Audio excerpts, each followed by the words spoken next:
Hey, welcome back. We are here in our seashell backlot with the man with the green thumb, Tiger Palafox. Good morning. How you doing? Good morning. From Great. Mission Hills Nursery. We're talking about orchids this morning, and it's because you have a friend out there. We got to give her a shout out because it's her birthday today, right? And yeah, it's Nicole's birthday, and she loves birthday, orchids. Nicole. This one's for you, okay?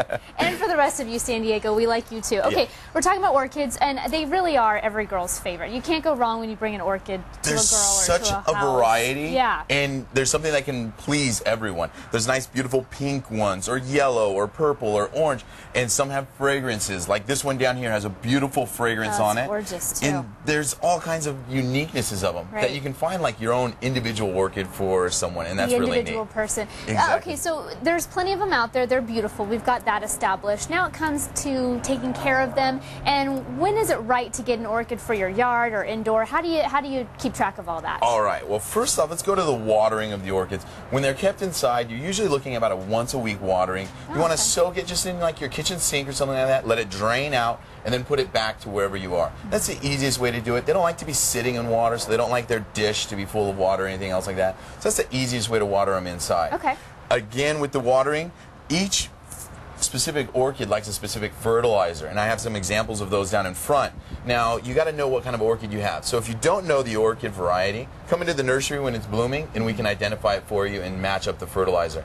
Now, fertilizers are critical for blooming because a lot of orchids do well by themselves, but then they'll do even better if you fertilize them.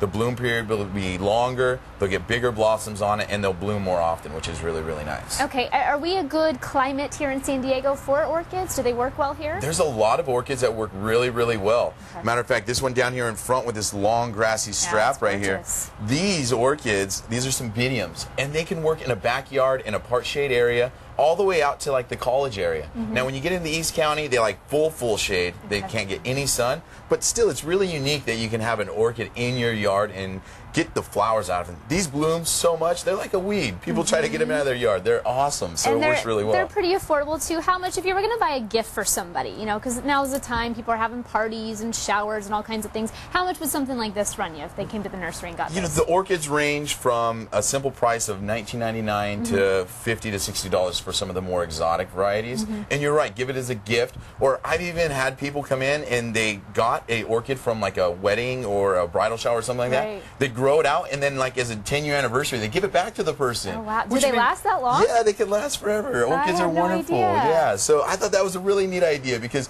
you transplant it, you take care of it, and how neat would it be if that was your centerpiece at your event, and then in 5, 10 years somebody gives it back to you, and it's still doing just as good. Tiger's calling out the new trend for weddings here this morning. Good for you. Anything else about taking care of them, what people need to know? Because I have a feeling, seeing some of these this morning, some people are going, okay, I'm going to go out and get some orchids today. A lot of people get scared. They think it's going to be really hard and difficult to grow. Well, they look kind of hard. They do. You know, they look like they're like, oh, it's beautiful, but it looks like a lot of maintenance. But you're saying, let's get rid of that myth, right? Real simple. Like I say, watering once a week, some fertilizer, and it's good to go. Because after that, it's just keeping it in a well-lit room, and then making sure it's never sitting in water. That's critical. People tend to overwater their orchids more so than underwater. So that's the thing you got to watch out for. All right, Tiger Palafox, thank you so much. A lot of good ideas this morning, and happy birthday to Nicole. Yeah, happy birthday, Nicole. Happy birthday, Nicole. All right, thank you so much. Of course, for more information, just go to our website, sandiego6.com, and click on Hot Topics. We'll be right back with much more. We're going to go to the news conference of the Sunderland family. That's the teen's family who tried to sail around the world. She's home safe this morning. We're going to listen in to her parents coming up next.